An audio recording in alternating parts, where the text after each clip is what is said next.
Well, we're coming up on week 2 fantasy football this week, and I got to tell you guys, I was just going through my tight end rankings that will be out tomorrow, and man, there's a lot of new faces in there. There's a lot of new faces and faces that you know that are in new places. I mean, this is a crazy tight end week right now. Obviously, week 1, tight ends in particular, were an utter disaster. So we had to do a lot of work to kind of research and figure out what our next move was going to be at the tight end position, because right now, I do not love the look of things at the tight end position, to be honest with you guys. So we're going to go through all your fantasy football questions today, just address what you guys have on your mind, and yeah, let me know what's going on. So before we do get into questions, while I wait for the chat to kind of load up right now, we'll go through some important news and notes in fantasy football just to make sure we're all on the same page. So one thing specifically, I was looking at tight ends, so this is fresh on my mind.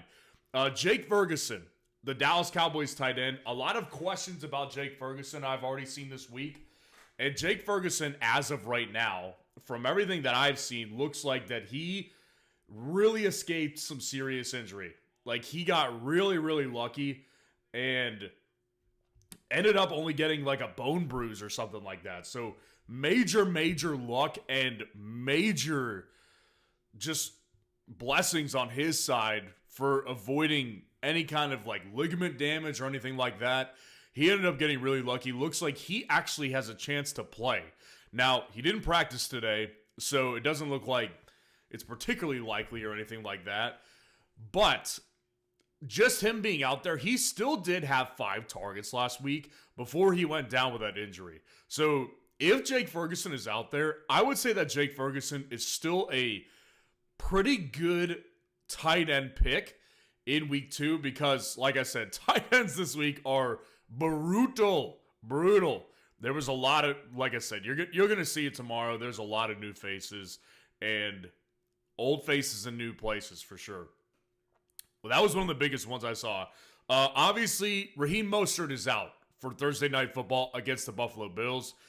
That's going to be potentially more opportunity for Devon Achane if he plays. Devon Achane is a game-time decision, which, the game-time decisions, as we get into the season, you're going to realize how much I hate game-time decisions when we're talking about Sunday Night Football or Monday Night Football. Thursday Night Football is fine. I'm okay with the Thursday Night Football, last-minute decision, game-time call, because you have plenty of time to reevaluate options there. So just keep an eye on Devon Achane. We'll keep an eye on him as well and provide updates where we can. So one guy to watch in Miami, which I've been talking about a lot in the offseason, Jalen Wright. Jalen Wright, the rookie running back for the Miami Dolphins, out of the University of Tennessee. Really good player. Like, fits the McDaniel scheme perfectly. Was inactive, a healthy scratch in week 1. Definitely will not be inactive tomorrow. He will definitely get a helmet tomorrow, just simply because Mostert is out. And if Achane misses, someone like Jalen Wright's going to be really good to play in fantasy football. Those are kind of the big ones I've seen. I know there's a couple more that I'm just kind of forgetting right now. But Kenneth Walker. Oh, yeah, Kenneth Walker, before I start answering questions, Kenneth Walker, I saw, did not practice today. So he said he was fine, and he may be able to play. I mean, he's been in this offense for 3 years. So it's not like he's a newbie who needs like legitimate practice time, but he did not practice today, for whatever that's worth to you. Definitely going to be one to watch throughout the rest of the week. So let's go ahead and get into some fantasy questions tonight. Let's see what's going on. Owen Lemming, what's going on? Kamara or Nico for the flex? Yeah, this week I'd have to go with Nico. The reason why is because I think that Nico Collins really just kind of proved himself as the Texans' number 1 wide receiver. Like, and if you look at the targets for each of those guys, they were within 1. I mean, Nico had 8 targets, Stephon Diggs had 6, and Tank Dell had 7. Now, it ended up being a good week for Nico and Diggs, and then not being a great week for Tank Dell. It's not going to be like that. I think Tank Dell and Stephon Diggs are really going to be the ones fighting each other for real legitimate fantasy football production. That's the takeaway I had from watching that game back on Sunday. I was watching the Steelers live on Sunday, and then I watched that game back, and I was like, these two guys are really going to be fighting for targets, I think. And Nico's just kind of the consistent playmaker, especially over the middle of the field in open field. Like, he's just that dude. So with Kamara, this is a tough matchup. I mean, it's a really tough matchup in Dallas this week. He's lower in my rankings as a result, but the good thing about Kamara is that in a full PPR league, he's always going to have his good floor because he is going to catch passes from Derek Carr because Carr's not mobile. Carr does not move around, so he's going to catch a lot of dump-offs, especially against a good pass rush as well. So I would say Nico Collins, just higher upside player this weekend in a better matchup, so I would go ahead and take Nico Collins. Cletus, what's going on? Appreciate the super chat. Start 3, Jay Jettas, MHJ, Neighbors, Rice, Jamison Williams. So Rashee Rice is definitely going to be a start. So is Justin Jefferson. So with Rashee Rice, I have full confidence. And he's not only the number one in this offense, he's in the number one in the best offense in the league. So you definitely want Rashee Rice. And this is something that I pointed out without going into too much detail over the offseason. When you actually looked at all the numbers and broke down target opportunities and receptions and touchdowns and reception yards, Rashee Rice was the number one the back half of last year. And it came out and he did it again. So Rashee Rice, it really shouldn't be a question anymore whether you should start him or not, to be honest with you guys. Like, you have in my opinion, you should be full send starting Rashee Rice in 99% of situations. Like, for example, I'm in a 6-man league. One of the leagues I'm in is a 6-man league, and I've got like Cooper Kupp, AJ Brown, Tyreek Hill. And it's like, okay, it's kind of hard to fit Rashee Rice in there, but most teams are not in that situation. Most of you are playing at least 8 to 10 to 12-man leagues. So I would say in 99% of situations, you start Rashee Rice. Justin Jefferson, you start him because of the extreme talent. You don't want to get caught with your pants down if you don't start Justin Jefferson. But I will say that this matchup against the 49ers scares me. But you start him anyways because he's just Justin Jefferson. And then you would go ahead and you look at these guys, Marvin Harrison Jr., Malik Neighbors, the 2 rookies, and obviously Jamison Williams has a great game. The leading receiver for the Lions on Sunday night. I'm going to go with Marvin Harrison Jr. out of this bunch. Now, the reason why I'm going to do that is because in Marvin Harrison Jr.'s case, this is something that actually kind of concerned me. This is a comment I saw earlier today. Kyler Murray in the press conference was kind of asked about Marvin Harrison Jr.'s involvement in week 1. And he said, I'm probably butchering the entire quote, but he said something along the lines of like, sometimes he'll get the ball, sometimes he won't. It's not really my job. It's up to my OC. And it's like, oh, man. I mean, this is part of the problems people have had with Kyler over the years, just kind of not exactly being a great leader. And so it does a little bit worry me. With Marvin Harrison Jr., though, it goes back to what I said on the buy low video. You just can't convince me that Greg Dortch is the wide receiver 1 long term. You can't convince me Michael Wilson will be the wide receiver 1, and you can't convince me that Trey McBride is going to out target Marvin Harrison Jr. when we look back to 2024 in January and look at all the numbers added up. Marvin Harrison Jr., I think, has a bounce back week. Now, I will say that this particular pick is going to take some balls. Like, you're gonna have to have some balls for this pick because Malik Neighbors had a very steady target share. As bad as the Giants were, Malik Neighbors is the clear number 1. There's no ifs, ands, or buts about that one. He is the clear number 1. And with Jamison, obviously he's coming off a fantastic week. Everybody's kind of been waiting for the breakout. I have voiced my opinions on Jamison. I used to love him in a dynasty perspective. When he came out of college, I was so big on Jamison Williams. Just watching him over the years, though, just produce with that, for that many years, I just don't really want to rely on a guy like him. So I'm going big balls, and we're going to play Marvin Harris Jr. And again, appreciate the super chat. The way you guys jump the line and get your question answered immediately is by doing a super chat. Myra Williams, you were next up. Keep up the work. Love your vids. Well, I appreciate that. Question, got Monty and AJ for Devonta and Jacobs. I have Gibbs as well. Also sent London for Nico, and it got accepted, and I went both. You definitely won the Nico for London trade, or the London for Nico trade. That trade is fantastic. I mean, that it doesn't really get a whole lot better than that. Like, that's kind of what I was wondering, and I went through it on the What I Got Right and Wrong live stream on Monday. I genuinely am seriously interested in finding out what Drake London truthers think right now, because it just doesn't it doesn't add up for me. It doesn't add up for me. With a guy like Nico Collins, let's just line the two of them up. I mean, Nico Collins was the wide receiver 9 last year in half PPR.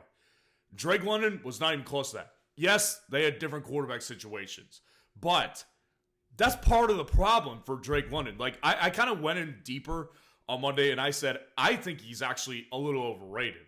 And people took offense to that, and I can understand that. The argument I can't understand is putting Drake London in Nico Collins' class. At this point, I don't know how you do it. Their situations are just so much different that Nico Collins is in a better offensive system. He's the number 1 target in that offense for the passer CJ Stroud, who was projected by Vegas Insider to be the second leading passer in 2024. That makes no sense, like how you could justify to me at this point in time that Nico Collins is a worse option than Drake London, or even on the same playing field. They're not even in the same freaking arena to me at this point. So I love that trade. I think you hammered that one. Monty and AJ for Devonta and Jacobs. I would say that's probably a W. That one's closer because, you have Jahmyr Gibbs, which doesn't really bother me because Detroit, I've said this one all offseason, Detroit's just kind of one of those unique offenses that you can actually, I would personally be totally okay with starting both running backs on basically a weekly basis. It's kind of like in Miami. If Raheem Mostert were to come back and play at that level that he did last year, or even close to it, I wouldn't have a problem starting both Achane and Mostert when they were fully healthy. Detroit, your situation that I like is that with AJ and Devonta, there's a tier gap for sure. And with Monty and Jacobs, there's not as much of a tier gap, I would say, if you add it all up. So you want to take the wide receiver who is definitely the wide receiver 1 in his offense. And that's A.J. Brown. Like, Devonta Smith will have good weeks. Do not get me wrong. But with A.J. Brown, he's the most explosive guy. He's definitely going to be the number 1 for this team long term. So I would say that, both these trades, I would have made myself personally. It's really hard to, I don't like to say you win or lose trades because it's going to show and reveal itself over the next several weeks. And we're in week 2. We're heading into week 2. And I always say fantasy football should be looked at in 4 quarters. You have weeks 1 through 4, weeks 5 through 8, weeks 9 through 12, and weeks 13 through 17. That's how you should look at fantasy.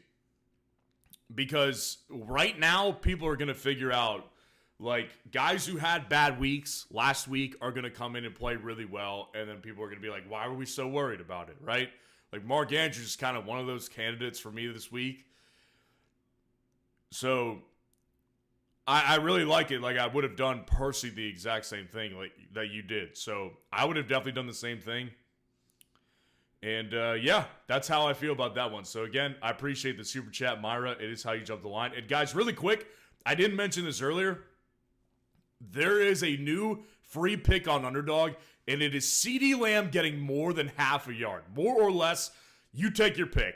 You tell me which one is going to happen on Sunday against the New Orleans Saints. So go down there in the description. There is a link there to join Underdog. You can use code FFN, and they will match your first deposit 50% up to $1,000 of bonus cash, and you could take advantage of that CD line. So go down there in the comments or in the description and check out that CeeDee Lamb line on Underdog. And make sure to like the video and subscribe to the channel to show your support. I love going live. I'm happy football's back. Angel Coronado, what's going on? You were up next. I need 2 running back and 2 flex. Lamb and Cup are auto. I would agree.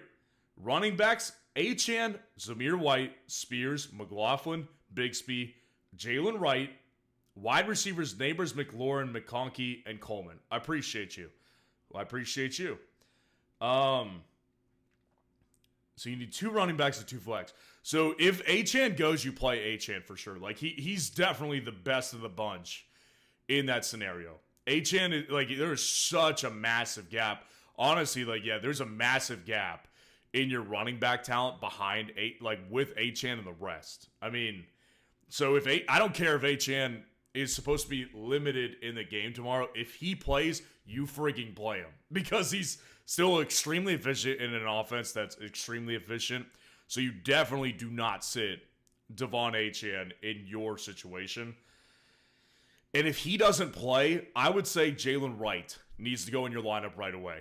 I would play Jalen Wright immediately. Jalen Wright, for those of you who don't know, running back for the Miami Dolphins, rookie out of the University of Tennessee, did not play, didn't even get a helmet in week 1.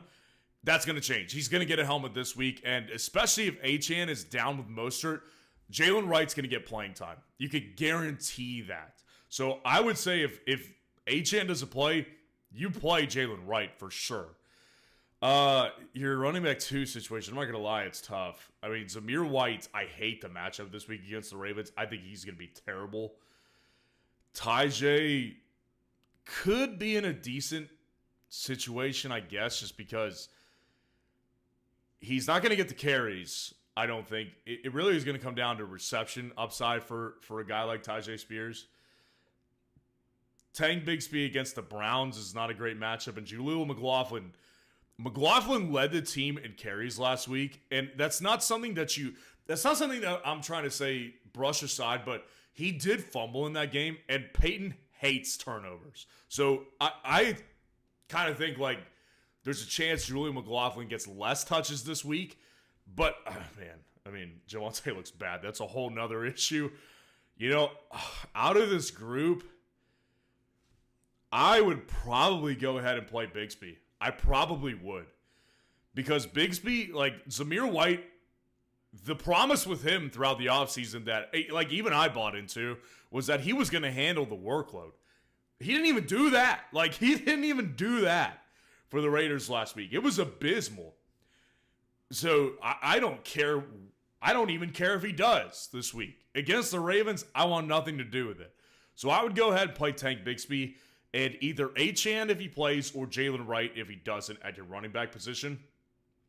Neighbors, McLaurin, McConkey, Coleman are your wide receivers. And I would start...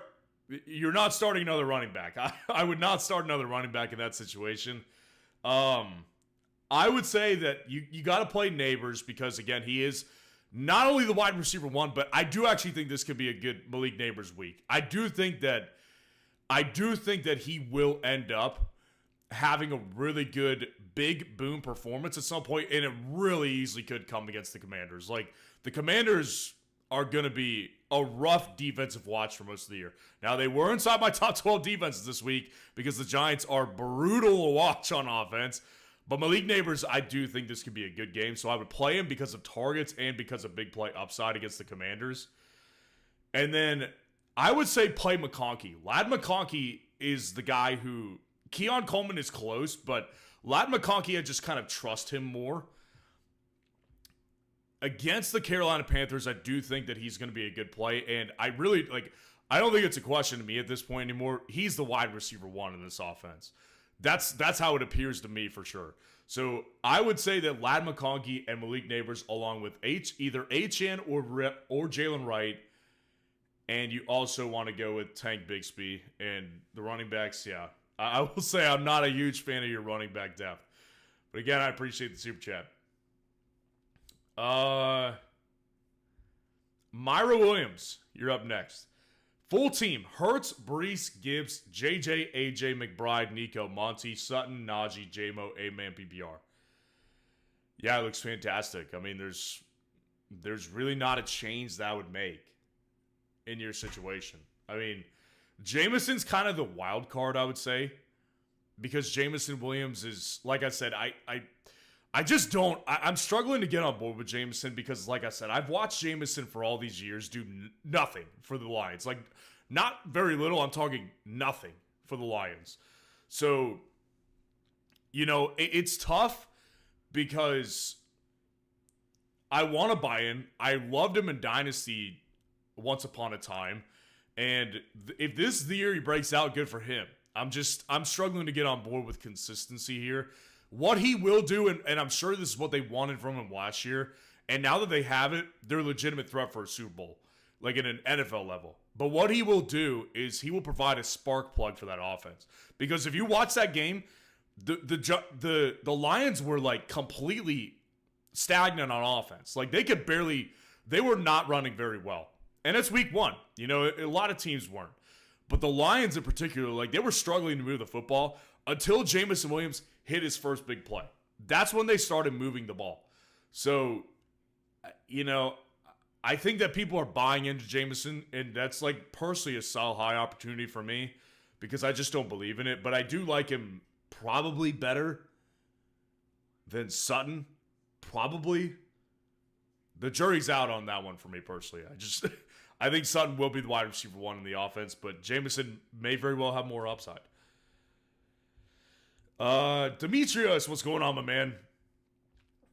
Ryan, I know you're not a DK guy, but do I start Godwin instead? By the way, I got smoked in our league. Yeah. The Patreon league was an interesting one to watch this week, how that all played out. That was a fun week. I got my first W in that league, and there are better weeks ahead for sure. There will be better weeks ahead. DK or Godwin this week? Yeah, for me, Godwin is like I'm not either one of them. Like I've been really critical of both guys. With Godwin, what really shocked me was like his efficiency with his work. Like he was extremely efficient, which is like polar opposite of what he was last year in Dave Canales' offensive system. So it's like now with this new coordinator, it looks like Godwin may be better off in this one. And I just didn't expect it, like based on what Canales was able to do with Baker and Evans and Rachaad White. It was like he's making all these guys work. It just doesn't make sense why Godwin isn't working, other than the fact he's probably just a little washed up at this point. I mean, he came out, like I said, just crushed it last week. So, Godwin, I do like him personally. And against the Lions, like the matchup doesn't frighten me whatsoever. With DK, the matchup is a little bit uneasy for me personally. It's a lower over-under. And the Seahawks are only like 3-point favorites. Now, DK has a lot of big play upside, obviously, and did get targets last week. Like, he wasn't irrelevant last week. Him and Geno just didn't connect because, like I said, when people were upset, I didn't have DK inside the top 30 last week. He was going up against Pat Surtain. I'm sorry, but DK Metcalf is not that elite to be able to just look past Pat Surtain at the corner position. It just doesn't work like that. He's taking on probably Christian Gonzalez this week, which is, he looked last year in limited time, but jury's still out on him, obviously.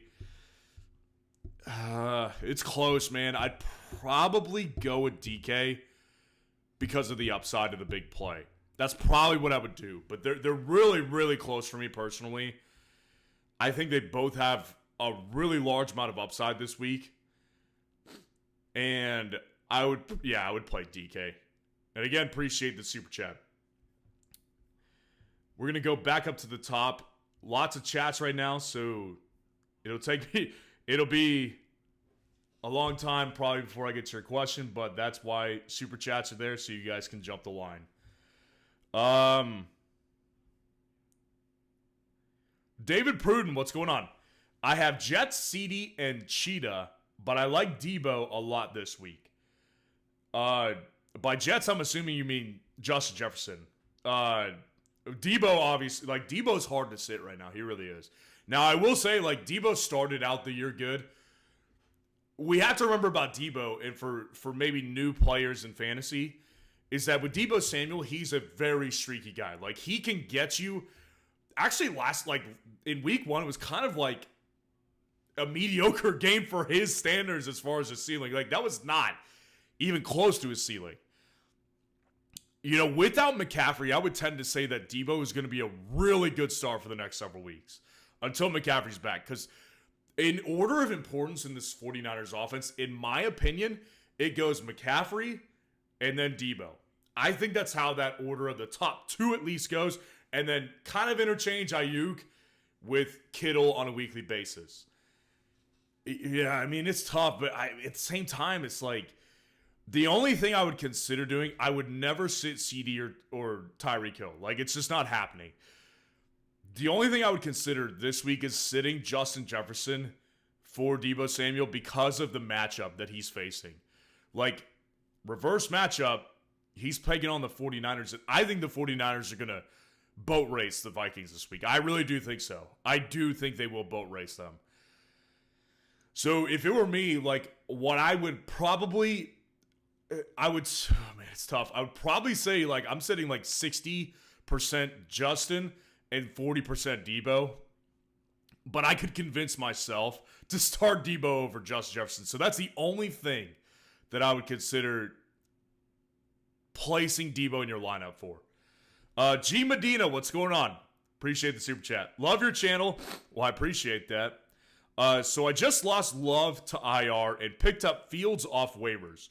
Only other quarterback I liked was Geno, Willis, T-Law. Stick with Fields. Oh, man, it's tough. The quarterback landscape without and like Jordan Love is somebody that I lost as well. So, like, I get it. I totally get where you're coming from. I actually picked up Baker on the waivers in my Dynasty League. I was really lucky that Baker was there. So I picked him up, and I'm going to be probably starting him in the meantime. At least for this week. So your situation here with Justin Fields, the problem with Justin Fields is that, if you watch that game, Justin Fields looked good from an NFL perspective. Like, if you just watched as a football fan, didn't take fantasy into account, you'd look at that game and be like, yeah, Justin Fields actually looked pretty good. The problem is when you actually look at it from fantasy, he just didn't do very much. Like, he had 12 points in a 4-point passing touchdown league. And that was including almost 60 rushing yards. Now he's taking on a worse defense in Denver, where I said it earlier I think I said it yesterday on the defense video. The Steelers do not historically travel well to the West Coast. I would personally prefer Trevor Lawrence over Justin Fields. Justin Fields, it's a low upside offense. It just is. It's a low upside offense. They play very conservative football. And this is a tougher matchup in a tougher environment this week.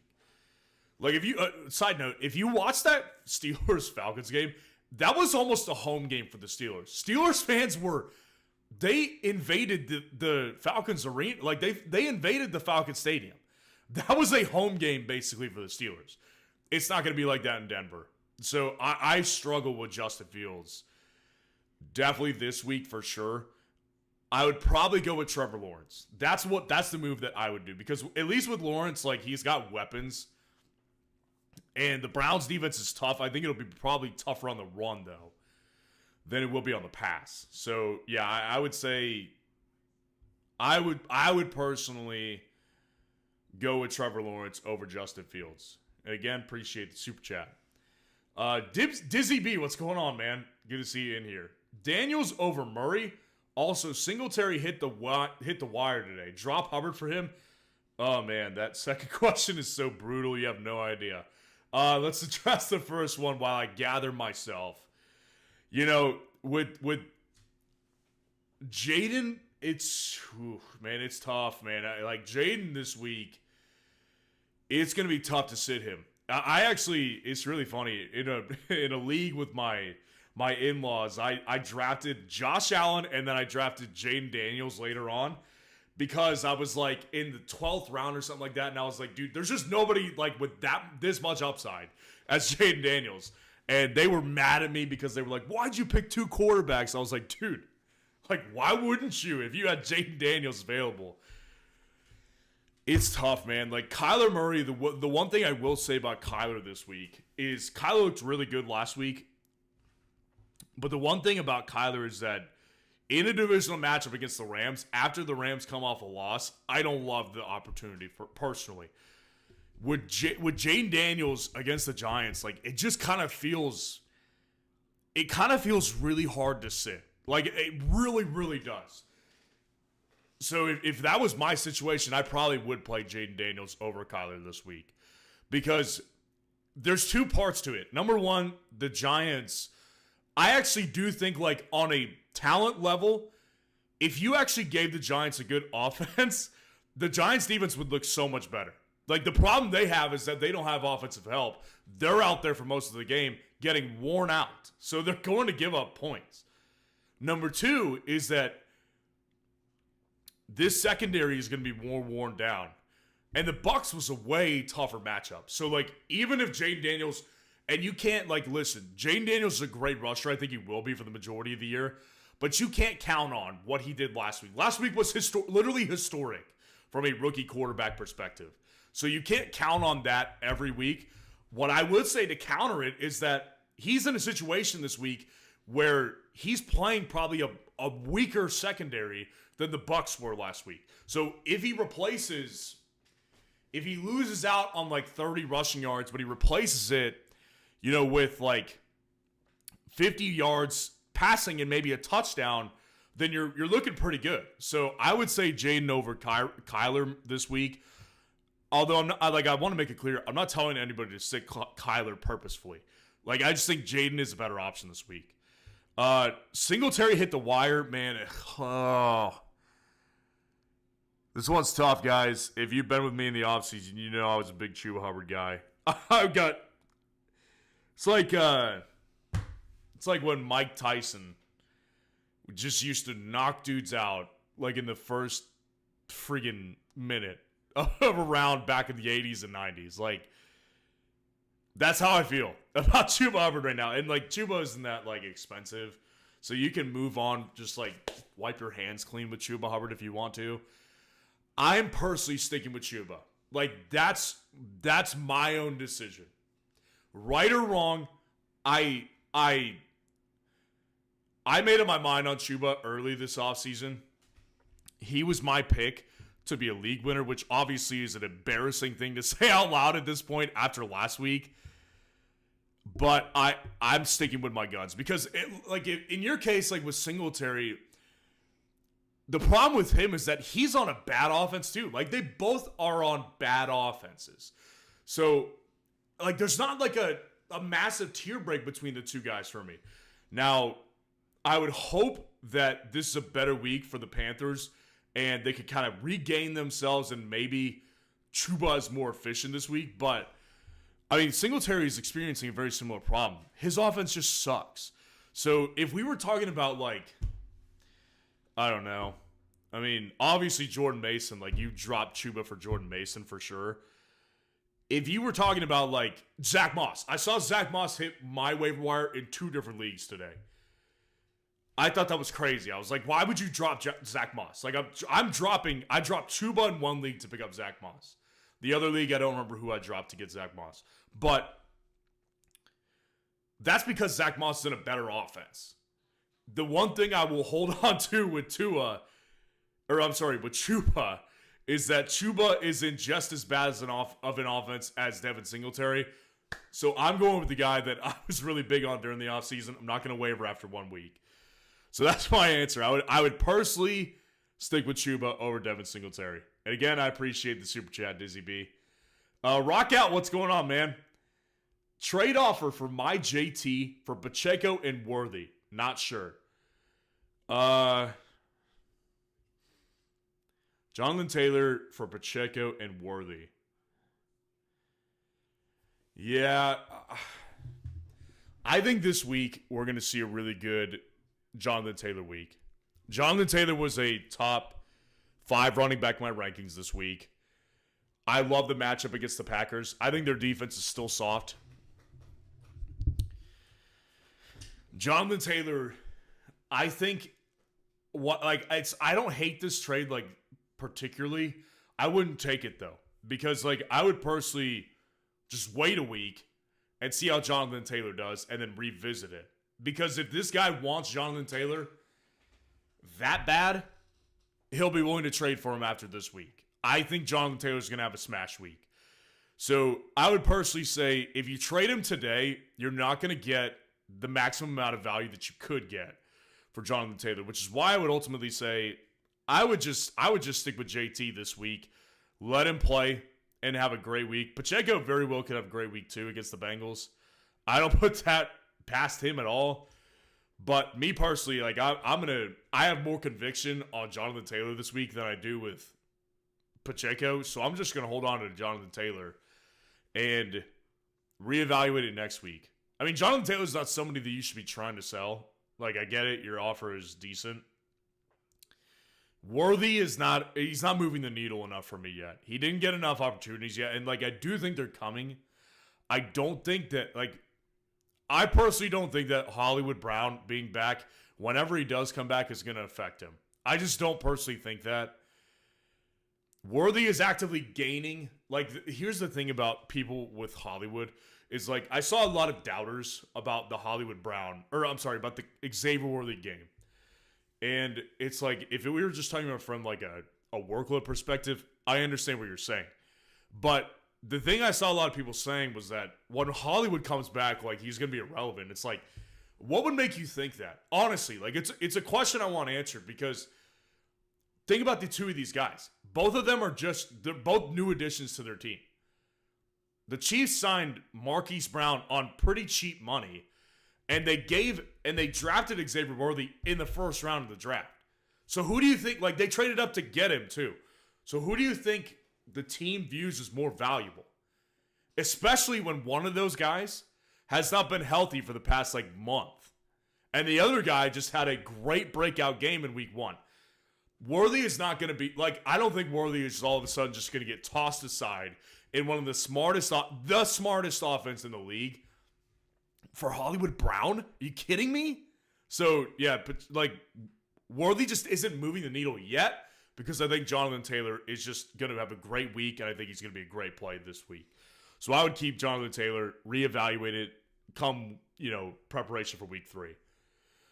David Diaz, what's going on? Appreciate the super chat. At flex, do I start Worthy, Addison, or Brian Robinson?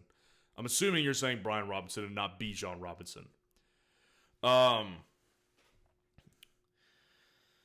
Worthy, Addison, or Brian Robinson? I think,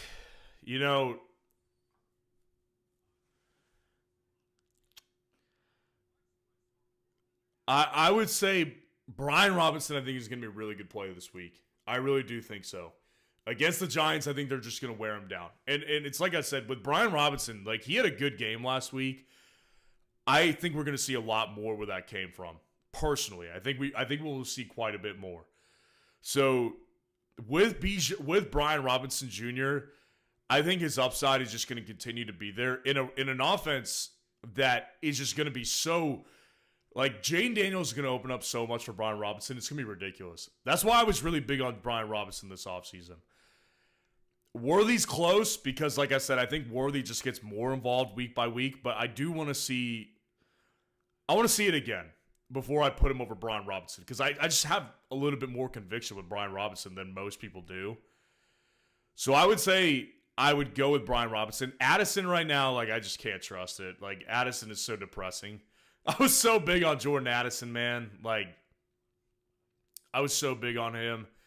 And he just, through fault of his own for sure, but ultimately other factors mixed in, I've been deflated on Addison for sure. I mean, he's coming into the week injured anyways. I mean, he did play last week, but Addison, I'd play Worthy over Addison for sure. But I would play Brian Robinson. Definitely play Bijan if you're talking about Bijan Robinson. Again, I appreciate the super chat. We'll go back to the top.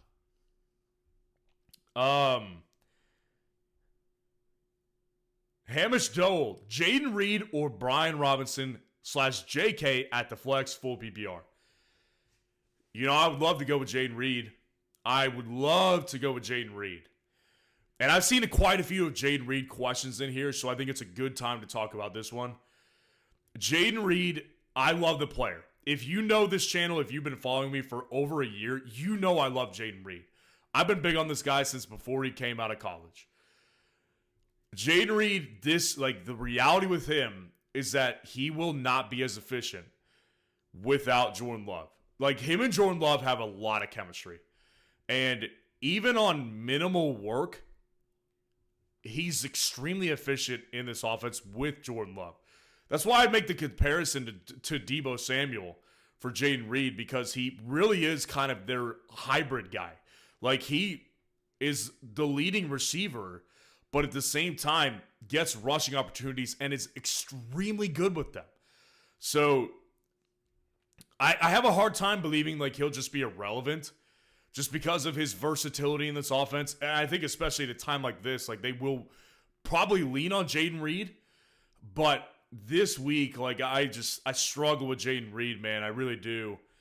Malik Willis is atrocious. He is so bad. Malik Willis is atrocious. I don't even know.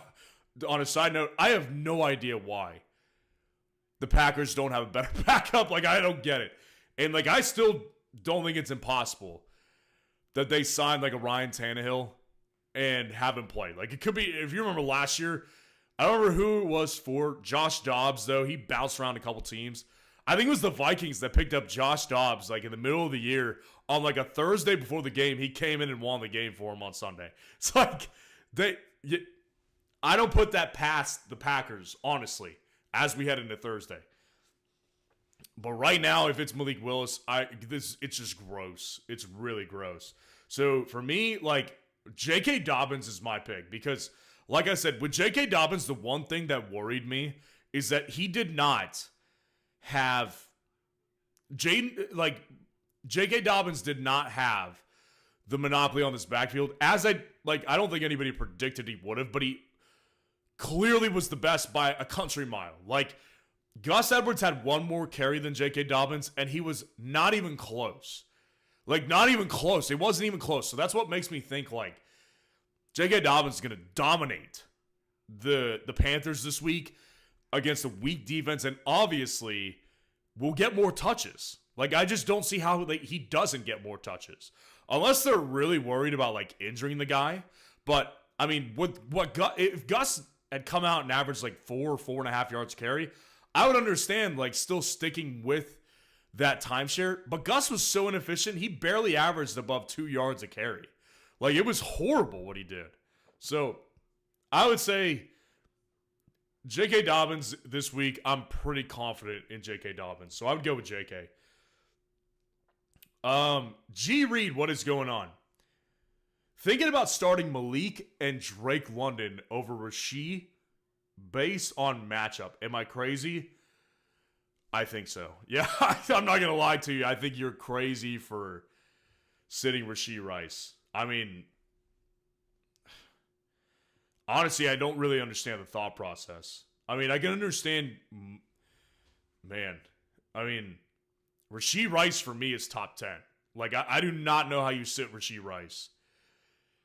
If you're,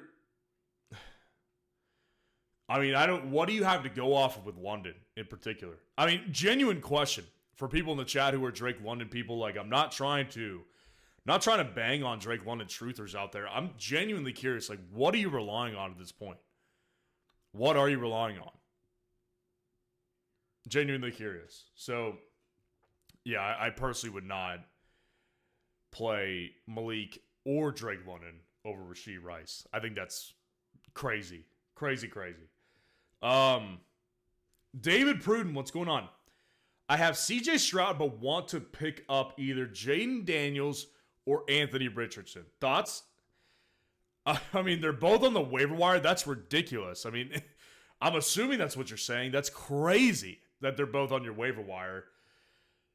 I would probably still lean Anthony Richardson at this point, because I do think that Anthony Richardson has a better situation to succeed. I think that when it comes down to arguments like this is when I get into more of like deeper football talk. Jaden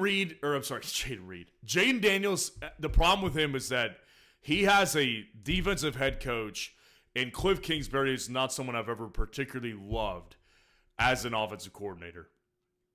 Now, he does do well with quarterbacks, it seems like. I mean, he had Patrick Mahomes in college, obviously, and he had Kyler and everything like that, but I just prefer Shane Steichen. I think Shane Steichen is pretty sweet. Like, I think he's a great offensive mind. I think, honestly, I think based on quarterback, who the better quarterback is versus C.J. Stroud and Anthony Richardson, the Colts had no business being in that game last week. I don't think they did. But they were in that game because Shane Steichen is an incredibly good offensive coach. Anthony Richardson completed 9 passes for over 200 yards. That's outrageous. That's just crazy.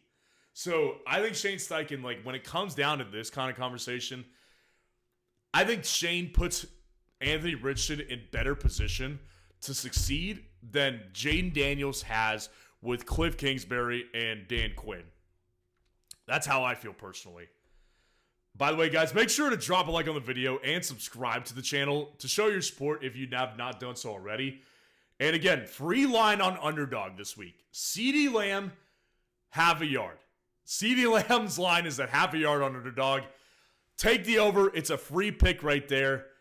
Go down in the description. Use that link in the description below to go ahead, sign up for underdog. They'll match your first deposit 50%, up to $1,000 of bonus cash, and you'll be able to take advantage of that line. Roger Maher, what's going on? Appreciate the super chat.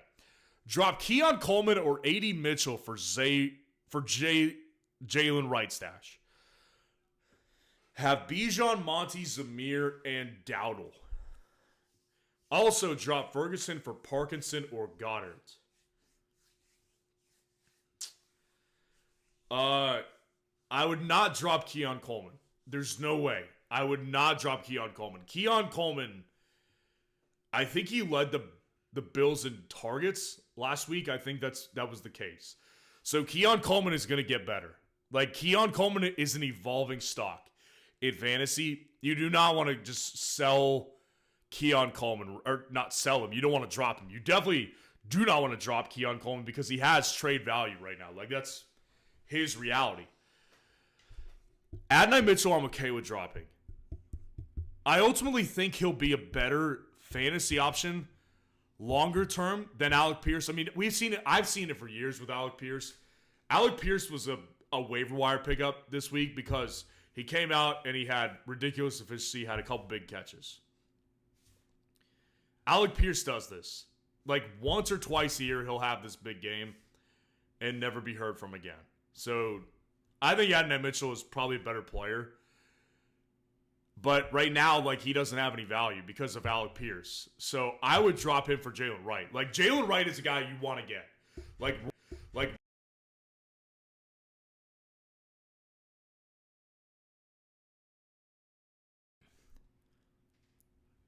If Jalen Wright is on your waiver wire right now, I would definitely pick up Jalen Wright and do basically anything I could to get Jalen Wright. Because your situation here with Adonai Mitchell, like I said, he doesn't have value right now because of Alec Pierce and his big week. So I would say Jalen Wright is definitely well worth it. You have Bijan, Monty, Zamir, and Dowdle. Yeah, I would make room. I would make room personally. Drop Ferguson for Parkinson or Goddard. I am personally not dropping Jake Ferguson just yet. Listen, the tight end landscape last week was a travesty for all fantasy managers worldwide. And the way I look at this situation is, you'll see my rankings tomorrow in tight ends. The way I really organized a lot of the rankings was based on targets. And Jake Ferguson got 5 targets yesterday. Or not yesterday, Sunday against the Browns. He was not a ghost in that game. He was involved. He just went down to injury. And he may play this week. I was just talking about it at the top of the live stream. he has a chance to play. So I ultimately think that Ferguson comes back and provides upside, and he'll be really tougher to get off the waiver wire when that time comes. So I'm not dropping Ferguson yet. I do want to say, like, I do like the idea of getting Colby Parkinson. Parkinson, I do think, will benefit from Puka not being there. I mean, he benefited already in week 1. So I do think that Parkinson is actually a pretty good play. But I'm just not doing it. I'm not dropping Ferguson yet. I'm just not ready to do that. Like, I think Jake Ferguson's upside when he does return is still like in top 5 area. Like, I really do think that. Dak Prescott historically gets a tight end involved. Like, that's just his nature. So if you, I don't know how many tight ends you want to keep on your roster, but like Parkinson, I do think has value that you should be able to take, especially like this week. If like, in all likelihood, Ferguson does not play this week. He didn't practice today. They're leaving the door open. It's probably not going to happen this week. But like for me personally, like you'd want to get ahead of the IR because in all likelihood, Ferguson is not going to be declared out until Friday at the earliest. So I would say try to make room for Parkinson because I think Parkinson has a really good amount of upside. That's what I would personally do. I would personally try to make room for Parkinson, but I'm not dropping him yet. I'm not dropping Ferguson yet. I'm just not ready to do it. AG, what's going on? Appreciate the super chat.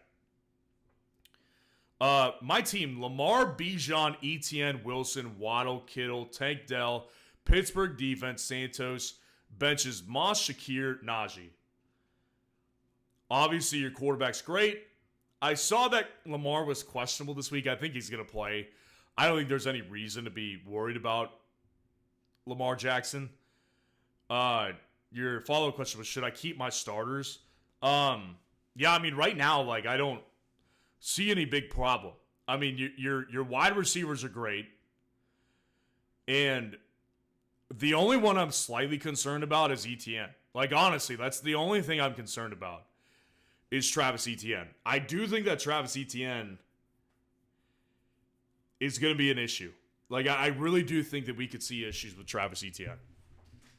Last week was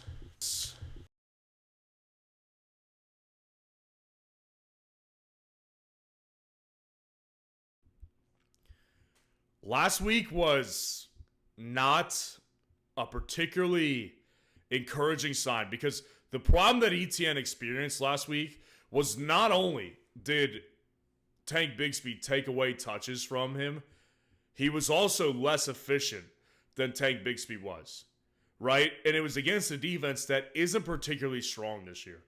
So Etienne's my only concern out of your starting group right here. I love the upside with Tank Dell in your flex.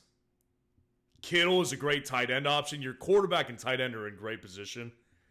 I think your wide receivers are in great position. I think Wilson will have a much better game this week, and Waddle is always boom or bust, but count on the boom. Especially with running backs out in Miami, I think Jalen Waddle has lots of upside, particularly this week. Because the thing is, if Achane misses, that's not only a running back, like, seeding carries in this offense, that's also a legitimate receiving option in this offense. So Jalen Waddle, especially if Achane misses, Waddle in particular gets a massive bump. And he already got a bump because of Raheem Mostert for me. So the only one I'm concerned about right now is Etienne, but there's nobody on your bench. Like, I would not play Zach Moss or Najee over Etienne. There's just not as much upside with those guys. Moss is still splitting touches with Chase Brown. I do think this upside could be good for Zach Moss, but Etienne is still a better player in my opinion. And Najee just is in a really bad offense. Like, that just doesn't have much upside, and it's the lowest over-under of the week. So, I like your team. Like, it looks really good. And no, I think your team is pretty set this week. Again, I appreciate the super chat. Cool guy Steven, what's going on? Olave, Godwin, or Worthy? Worried about Olave's matchup. Yeah, I mean, clearly people are worried about Olave. For me personally, I'm playing him this week. Like, against Dallas, the thing that's important to keep in mind with Dallas is that Dallas is missing their, not star corner, but Deron Bland is a great defensive back. Now, with Trayvon Diggs, played really well against Amari Cooper last week. I think that a lot of that has to do with quarterback. Like, I can't say this enough, guys. And I personally, as a Steelers fan, like taking fantasy out of the equation, as a Steelers fan, I feel bad for Browns fans. Like, y'all got it rough. At least in our case, like, we didn't pay our starting quarterback hundreds of millions of dollars. Like, Deshaun Watson is an absolute embarrassment for the NFL. An absolute embarrassment. I cannot say it enough. And I was just in Ohio last week. I was talking to a lot of Browns fans. I went to a cigar shop actually during the Browns and Cowboys game and watched a little bit of the game over there smoking a cigar. And I was talking to Browns fans and I was like, dude, I just want to pull the room really quick. How many of you are happy with Deshaun Watson and want to see him keep playing? And they're like, dude, we can't get out. Like, they feel trapped. They're like, we can't get out of this contract, but we want him gone. So on a side note, I just feel really bad for Browns fans. But, you know, with Amari Cooper, he got 9 targets last week. There was opportunities for Amari Cooper. And I think that there's going to be opportunities again for Olave this week because I'm not a huge Derek Carr guy. He's better than Deshaun Watson. You can guarantee that one. So just with Olave, I understand the uncertainty. Godwin this week, I'm not personally trusting Godwin just yet over Olave. I think Olave is the wide receiver 1. I think it'll show. I think they're all good options, honestly. Like, I think they're all really good options. I'm personally going to play Olave though. It comes down to a gut call for me and just the ultimate belief that Olave is going to be much more involved this week because, again, it's important to remember with Olave did not he did not play in a matchup that he was necessary. Like, they literally didn't need him. They were up by like 17 points by the end of the first quarter. They didn't need him. So, like, this week they're going to need him against the Cowboys. So I think he's just more involved. I'm not tilting on Olave that much. But I understand why people are. And I think they're all good options, but I'm going to go with Olave. Again, appreciate the super chat. Arian, what's going on? My team is Stroud, JT, Barkley, Ayuk, Devonta Smith, Bowers, Pickens, or Dell. Chargers defense, Dicker the kicker. You got to believe it. Bench is Singletary, Shakir, McConkey, and Lazard. Yeah, I first of all, I love your quarterbacks and your running backs are great. I mean, Jonathan Taylor and Barkley, the double hero running back strategy may very well work for you because Saquon's going to work, and Jonathan Taylor, I do think ultimately ends up working. Wide receivers are a little bit shakier. I would play Dell over Pickens personally. Pickens is going to be up against Pat Surtain this week. And you all just saw what Pat Surtain, the Denver Broncos starting corner, newly paid corner, just did with DK Metcalf. It wasn't pretty. Like, he made DK look small in that game. Pickens is, I mean, I don't think it's out of the question that he's a better player than DK personally. Like, that's just me. But I think that Dell is just in a better opportunity. Like, Dell is playing the Bears on Sunday Night Football, and the Bears are a great defense, obviously. But with Tank Dell, like, he's just in a much better offense. Like, it's just not close. So really, I mean, really for me, like, when you're talking about teams like the Texans, the Chiefs, the Lions, like, matchup doesn't particularly matter because their offenses, and particularly the passing game with the Chiefs and the Texans, it's too strong. That, like, matchup doesn't scare me. So I would personally play Tank Dell over George Pickens because matchup matters more for the Steelers than it does for the Texans. Chargers defense is a great play this week. Dicker's a good kicker this week. You'll see my kicker rankings tomorrow too. By the way, stay tuned for that. Dicker's probably lower than you would expect this week. The Panthers matchup, I think their offense will be a lot more efficient than it was last week. In a divisional matchup, like divisional matchups, I always just kind of lean with kickers because they're usually uglier games. They're usually not shootouts. That's why the Texans, Kaimi Fairbairn was an elite kicker last week. Elite kicker. So I would ultimately I wouldn't drop, I'm not saying that, Dicker's a bad play this week. He's just probably lower than you would expect.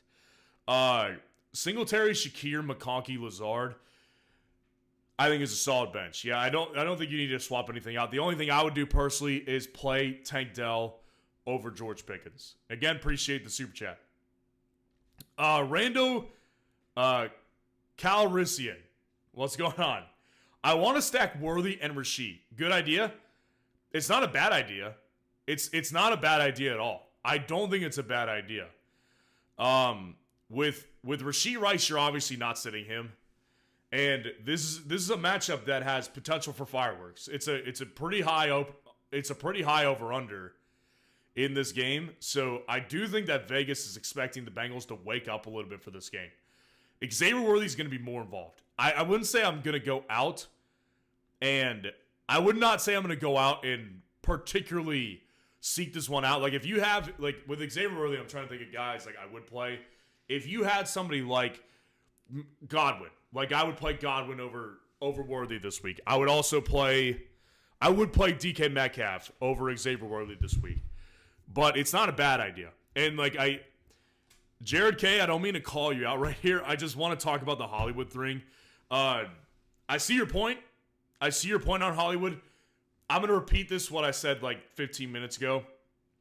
With Hollywood Brown, I'm going to try to keep this one short too. With Hollywood Brown, just line him and Xavier Worthy up. Hollywood Brown and Xavier Worthy, they're both newcomers. Both of them are new additions to the 2024 team. One of those guys, the Chiefs traded up to get in the first round of the NFL draft. One of those guys is on a relatively cheap wide receiver contract. Very similar to what they gave Juju Smith-Schuster a couple years ago. One of those guys was a breakout last week in a big game on Thursday night, and one of those guys hasn't been available for 4 weeks. If we were talking about Rashee Rice being out, I would be way more concerned. We're talking about a guy he has no equity with this team at all. There is no reason a smart offense like the Chiefs would look at this situation and be like, well, Worthy's doing really good, but we got to get Hollywood and Brown involved. Hollywood Brown, he's done nothing for them, and he's not that great of a player. So, if Worthy continues to play well without him, Xavier Worthy's going to be good. He's going to be a really good player. I'm sorry, I'm not trying to call you out, but, I think that personally, people who are worried about Hollywood are just overthinking it. I really think so. Chris Cross, what's going on? Mason, Pittman, Reed for Mike Evans, Devonta Smith, Madison. Jordan Mason, Michael Pittman, Jaden Reed for Mike, Devonta, and Madison. It's tough, man, because honestly, with Jordan Mason, he's really a good short-term option while McCaffrey's out. Now, the one thing I will say is, we don't know when McCaffrey's coming back. We really don't know. All we know is, he's basically week to week at this point. I mean, that's kind of, the way I'm reading it, is that he's kind of just a week-to-week guy. It's with Jordan Mason, he definitely has tons of value right now. It's short term, but with the other guys that you're getting, Mike Evans and Devonta Smith, they're both long term guys, and I like Mike Evans better than I like Michael Pittman. Devonta Smith and Jaden Reed are close. when you add them up during the season. I probably would end up taking that trade for Mike Evans and Devonta Smith because I do think that with Jordan Mason, I'm going to bank on the fact that I do believe that Christian McCaffrey will be he will be back at some point. I'm going to go with that. I do think it will happen. He will be the starter at some point. But I do want to say it's a little hard to predict right now. McCaffrey's scary. I feel bad for McCaffrey owners. I don't have Christian McCaffrey in one single redraft league. I've got him in best ball leagues, but I don't have him in any redraft leagues. I feel bad. But the reality is with Pittman, Evans is better than Pittman, and Reed and Smith are close, and Jordan Mason is, at the end of the day, going to be a short-term player. So I would go ahead and take the Mike Evans and Devonta Smith side on this trade. And again, appreciate the super chat. Manuel Curry, what's going on? Diggs, Dell, Pittman, Olave, half PPR, start 2. Mason, Dixon, or Dobbins, start 2. We'll go ahead and we'll play Olave, and we'll also go ahead and play... I want some upside. I'm going to go ahead and play Tank Dell. I'll play Tank Dell. I'm going to play Tank Dell over Diggs because this week... Dell had more targets last week. Last week, what you saw with the Texans, specifically between Diggs and Dell, is going to be interchangeable. One of those guys, neither of those guys are going to hit at the same time, I don't think. I think those are the two guys that will be consistently inconsistent. So I'm going to go with Dell this week because I just trust the target share more and I just trust the connection more. But Diggs is not a bad play necessarily, but he did get in the end zone twice. That's what you have to remember is that he looks like he's more of a short target guy for the Texans over the middle. Nico's the big play guy and also just in the middle of the field. And Dell is just Dell's kind of a sideline guy who can also make big plays too. Dell is kind of just a great jack of all trades in that wide receiver room. So I would go with Dell personally, and I would also go with Olave. Mason, Mixon, or Dobbins, they're all great options, man. They really are. I love all these options. I'd probably go with Mason and Mixon because I know the workload is going to be theirs. Dobbins, I hate sitting Dobbins, actually. I personally hate the idea of sitting J.K. Dobbins. But I can't justify sitting Mixon after the week he had and the workload that he shared. And same thing with Jordan Mason. I cannot tell you guys to sit Jordan Mason after that week that he just had. That week was so out of freaking nowhere. And the 49ers, the one thing that is good is that they do want to have a workhorse running back. That's what they want to do. So yeah, I would go ahead and say Dell and Olave at wide receiver and Mason and Mixon at running back. Good question, though. That would have me thinking. Appreciate the super chat.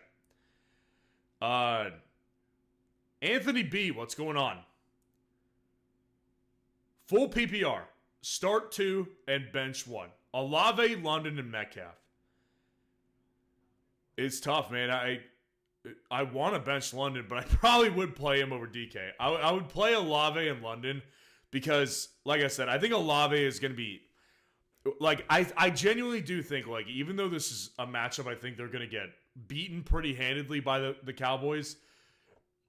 Olave is going to be more important this week, and I think people will kind of go back to, maybe not normal, but they'll be back to, okay, I'm going to start Olave next week. Obviously, last week sucked, but Olave was just not needed. He just wasn't needed. If we were going based on just, game script and how the games went, I actually have more concern for Marvin than I do with Olave personally. Just based on game script alone, not other factors. I think Marvin's a better player than Olave will be. I think he will be better in fantasy. But just based on game script and how the games went, the Cardinals were actually in that entire game. They had every opportunity to keep getting Marvin involved, and they just didn't. With Olave, they didn't need him after, the second quarter. Like, by halftime, he was irrelevant. He didn't need to be used. So, it was like playing a half game. So, I'm not going to hold it against Olave. I think he'll be fine this week. It'll be a lot more necessary against the Cowboys this week. London, I ultimately will play him. I'm not a big London guy. He's kind of entering DK territory for me because I'm not wild on London these days. I would play him over Metcalf, though, because I do think that London in Philly on Monday night, they're going to be playing catch-up, and Drake London will be needed. With Metcalf, I think there's more potential he gets thwarted by Christian Gonzalez. And the Patriots, I've been saying this, like the bright spot to me on the Patriots team is their defense. That's actually the bright spot on their team. Defensive culture with Gerard Mayo, former player for Bill Belichick, and just a talented, actually relatively talented secondary. So I think there's more potential for issues with DK.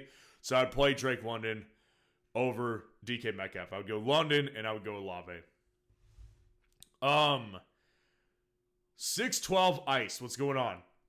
Trade my Diggs for Ayuk or keep my wide receiver 2 is Coop.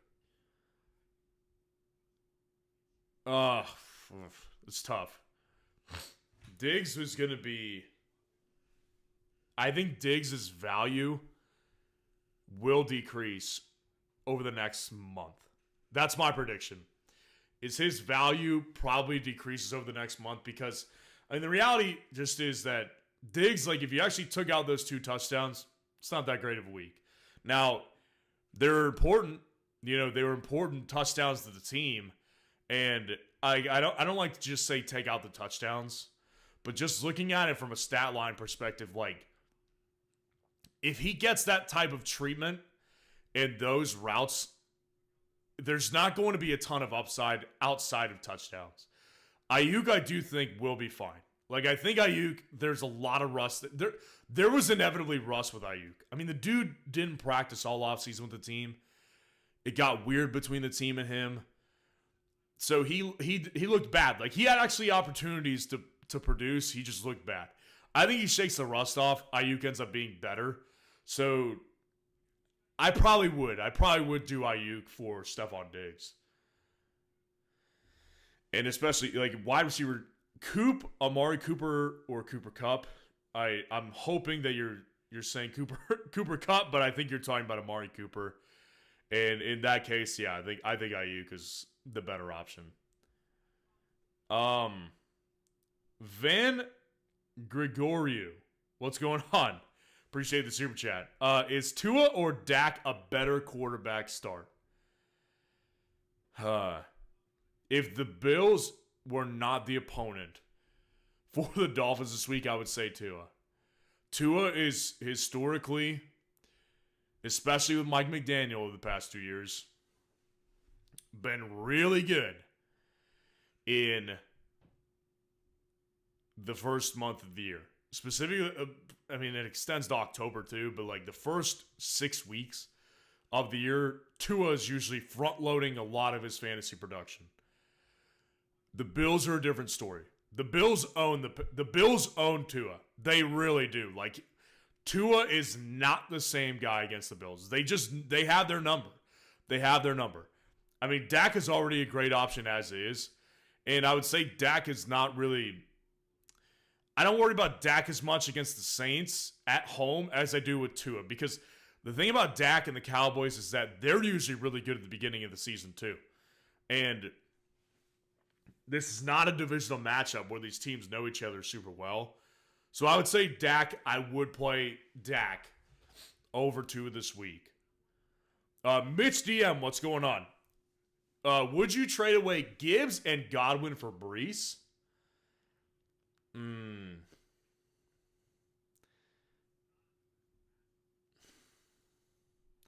It's tough, man. Gibbs, people are... I've noticed people are lower. I've noticed people are lower on Brees. Or, I'm sorry, Gibbs. I'm not I'm not worried about Gibbs. I don't really particularly worry about him. That being said, like there definitely is a tier break between Gibbs and Brees. And I think Godwin is a good sell high if you're trying to get someone like Brees. So I probably would do that trade. I don't, just because I think that Brees is the better player. I just kind of want to say with this one, like I don't think that Gibbs is going to be a problem like some people like that concern was last year, right? And it was way more worth the concern last year than it is now. Like Gibbs didn't play well for the first like 6 weeks of the year. Then he came out and he dominated to the end of the season. Gibbs wasn't bad last week. Like Gibbs, it's going to be important to remember this because Gibbs, people are disappointed. Gibbs has plenty of opportunities for touches. Like at the end of the season, like Gibbs is going to be a better fantasy back than Monty. I'm very confident saying that because with Montgomery, the reality is with him, a lot of it is dependent on touchdowns. And I do think like with him in particular, we will be able to rely on touchdown upside from him. But with Gibbs, like you're getting the receiving work and you're also getting the big play upside of him to be able to hit on any given week. So Gibbs is not a bad player. Like he should not be dropping in people's value. But obviously, if you're trying to get Brees, like it's a different story. You definitely want to make sure that if you can get Brees Hall, especially when you're throwing in Godwin as that kind of sweeten the pot deal, because I think Godwin probably is overvalued still after a good game. And again, appreciate the super chat. We're going to go back to the top right now. Guys, make sure to check out the CeeDee Lamb free line on Underdog. It is live now on Underdog. More than less than half a yard. I mean, obviously, it's a great free pick. He's going to clear that with flying colors, as most of them do in these free picks. So if you want to take advantage of it, use the link in the description. Use code FFN to sign up for Underdog. They'll match your first deposit 50%, up to $1,000, and you'll be able to take advantage of the CeeDee Lamb free line. We're going back to the top right now.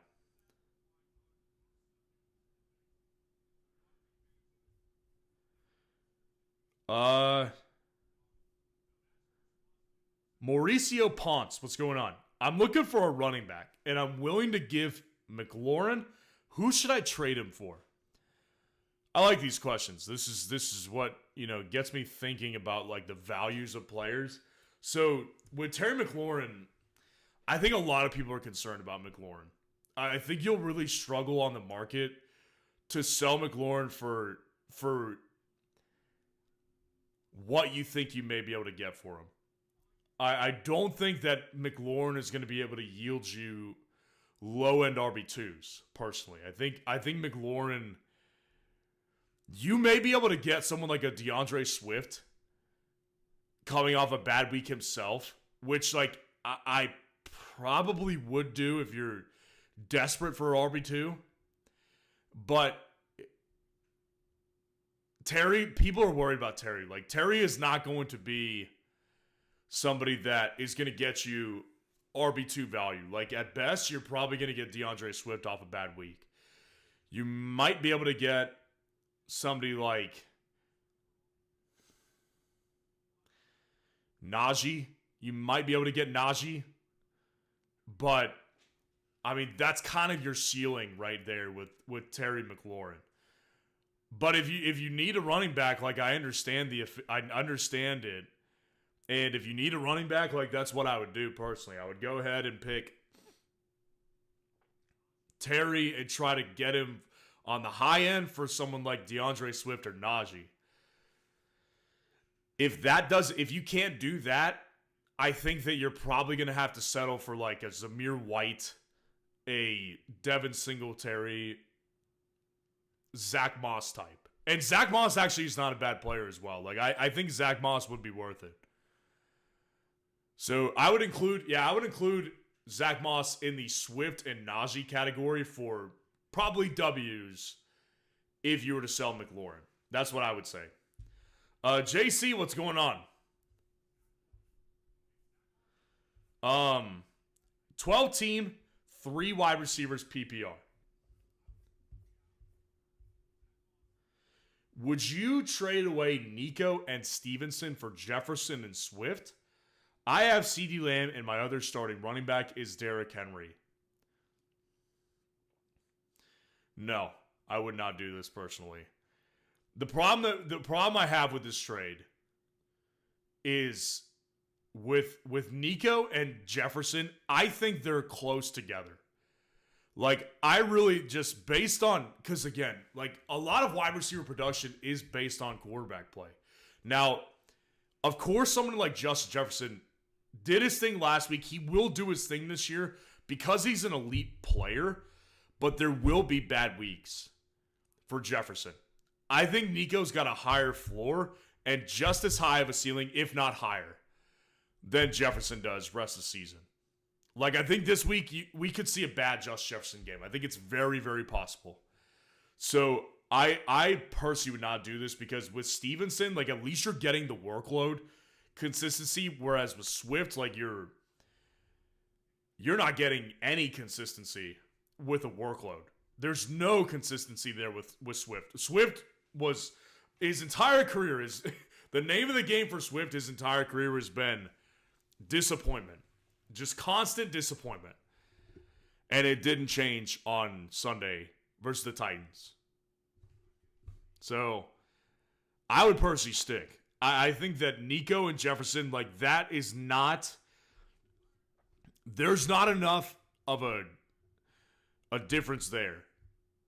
And in fact, I think Nico has actually a good chance to be a better wide receiver at the end of the year than JJ does. Personally. Like, in fantasy football, Justin Jefferson will have bad weeks because of Sam Darnold.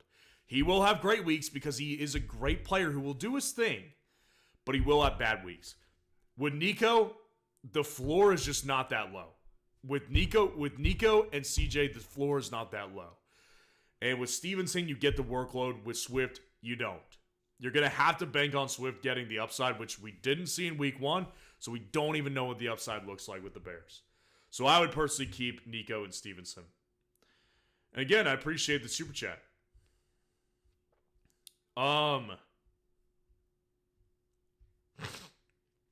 Chris Cross, what's going on?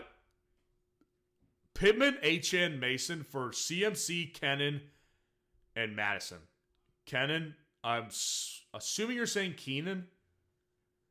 I'm going to operate on the assumption you meant Keenan Allen. So let me know if I'm wrong.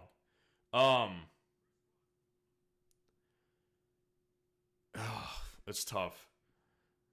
Because this is a CMC tester right here. This is obviously testing my loyalty and how much I want Christian McCaffrey. Oh, it's tough. I would say personally that I would probably roll the dice and do this. I probably would. I'm a dice roller. I like to take risks in fantasy, and if I can get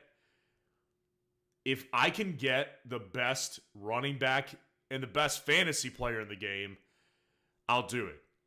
I'll do it because again, it's like I said on the video today, where I was discussing should you panic sell players.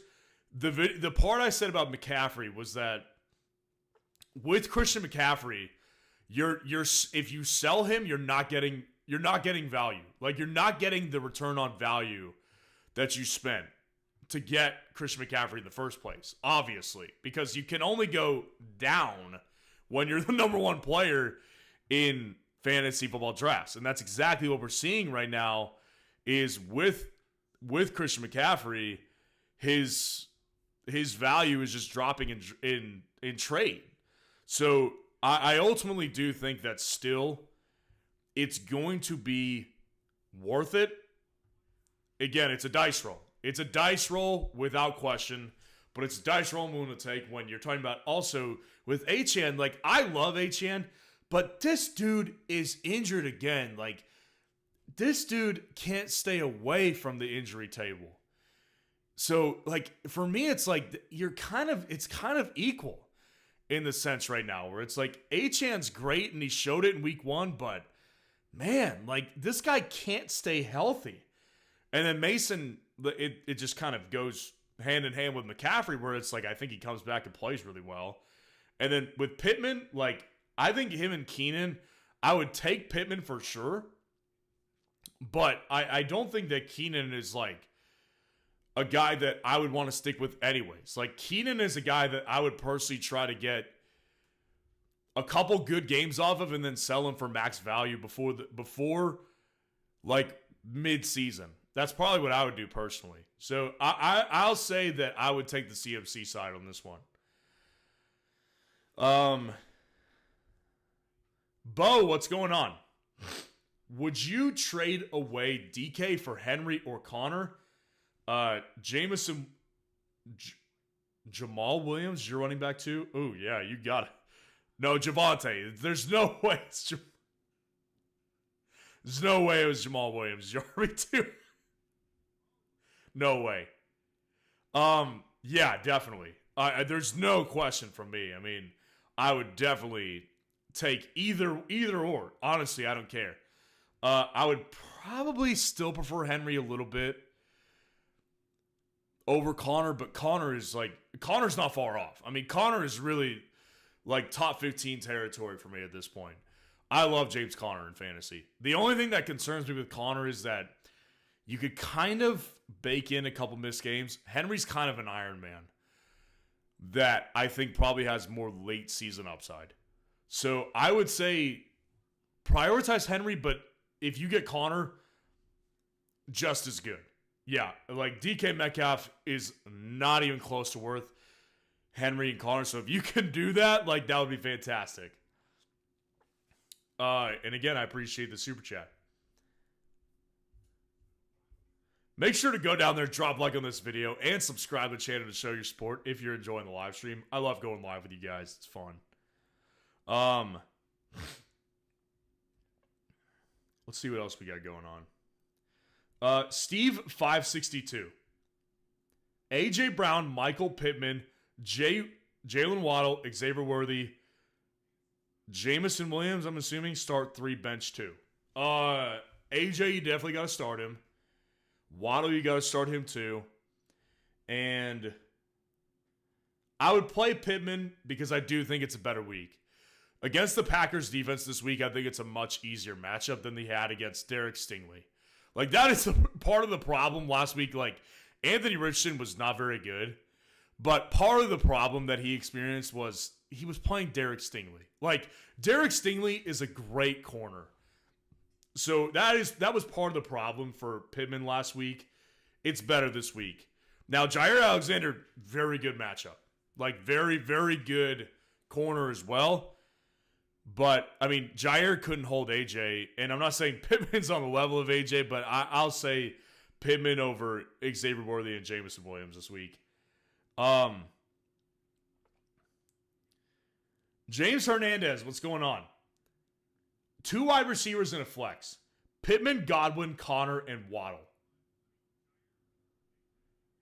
We'll go with Waddle for sure, and we'll go with Pittman, and then we'll also go with James Conner at the flex. Connor, I think, is a really good play this week.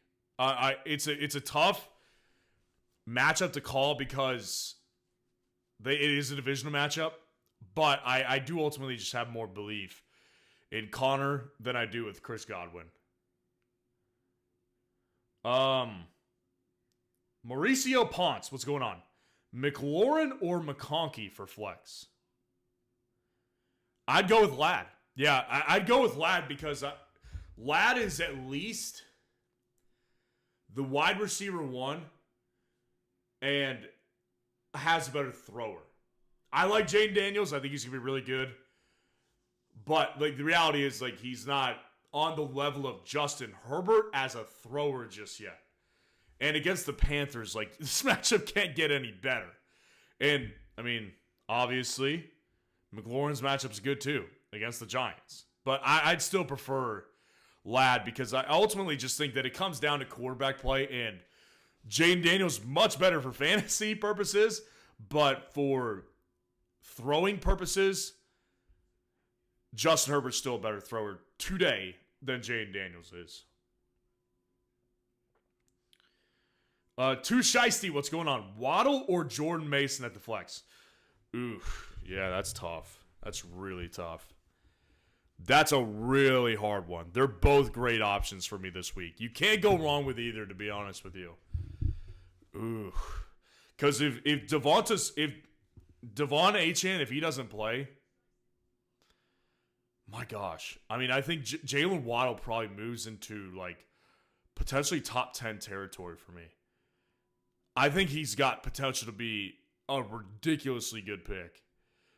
Play this week at fantasy. Like, from a best ball perspective, if you're drafting on Underdog, by the way, guys, if you haven't done so already, I would join Underdog today and draft a weekly best ball team. Those have big payouts as well. You can win up to like $10,000, $15,000 in some of those leagues. And those are a lot of fun. Like, they're best ball, so they're ranked differently. The drafts are. They're a lot of fun. I actually won like $100 last year. And one of those weeks, because it's a time where you can play some kind of lower ranked guys just based on boom potential. For me, Waddle's a great best ball play. And Mason's matchup, man, I just can't get enough of it. Like, it's tough. I would probably prefer Jordan Mason because the workload is so good. And the offense against this Vikings defense, I think, is going to crush. I think they'll crush. Jalen Waddle is a great play, though. I would personally try to make sure I got Jalen Waddle on in the starting lineup this week. So we'll take a couple more questions, guys, and then we're going to go ahead and sign off for the night. Got to go ahead and get those videos for tomorrow done. It is going to be the kicker rankings video and the tight end rankings video.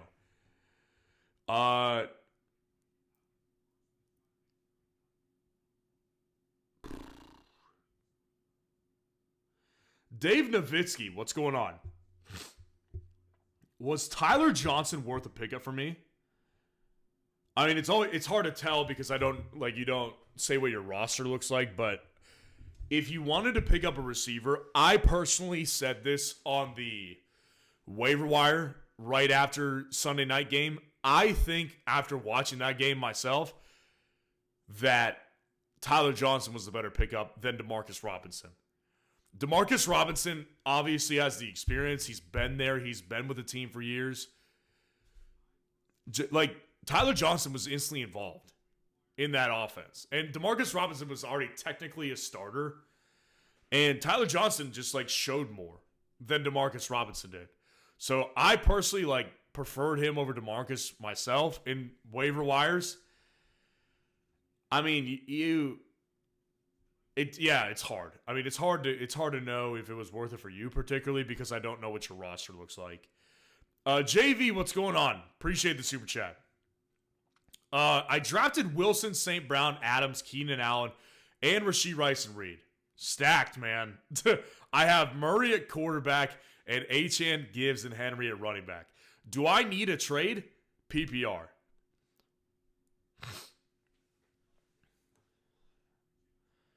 I don't think so. I mean, what could you possibly need to upgrade? I mean, really, like, Amon-Ra St. Brown has a bad week last week. Don't overthink it. Amon-Ra St. Brown is going to be great in fantasy. Wilson's going to have better weeks than last week. The only thing I don't love is Devontae Adams. Keenan Allen is probably a late season sell for me, but right now Keenan Allen led the team in targets, and Rome Odunze is going to be week to week with an MCL sprain. So Keenan Allen's probably going to be very relevant in the Bears offense for the first half of the year at least. Devontae Adams is probably my least favorite of the bunch.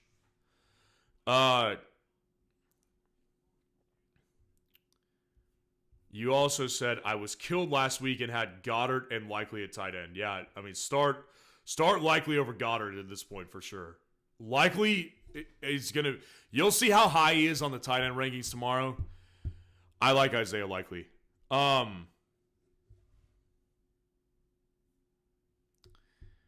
Yeah, I mean, the only thing I can think of is sell Devontae Adams, and maybe like what I would do personally is like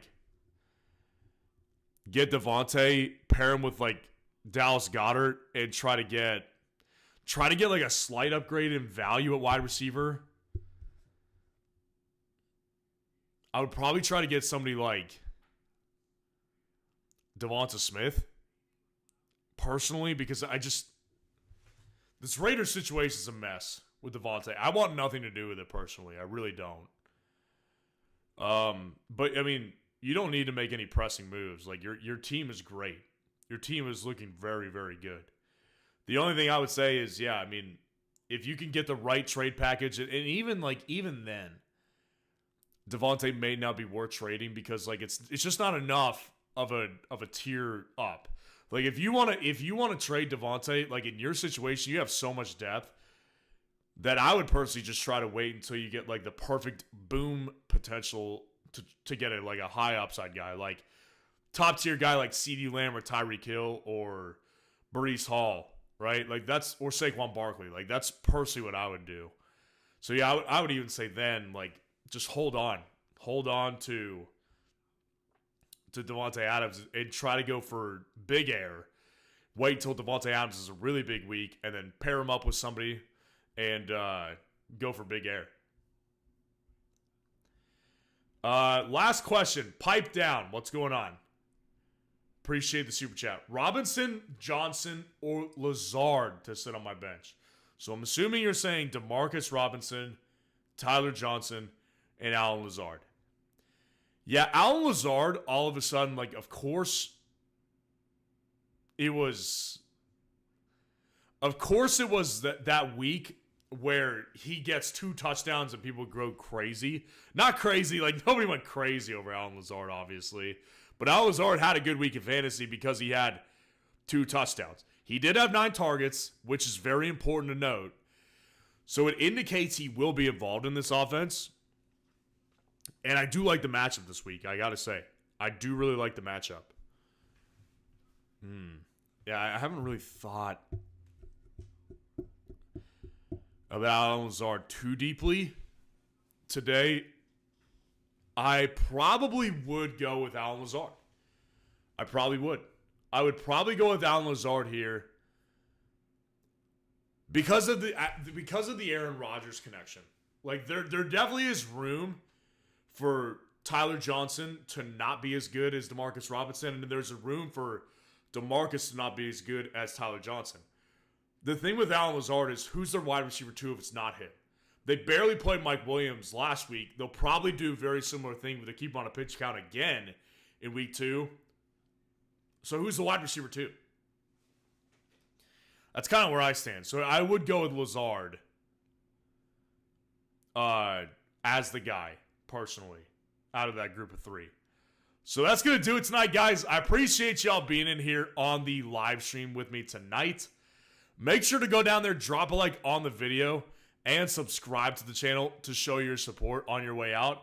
Make sure to get in on the CeeDee Lamb free pick on Underdog. Link is in the description. Use code FN. They'll match your first deposit 50% up to $1,000 in bonus cash.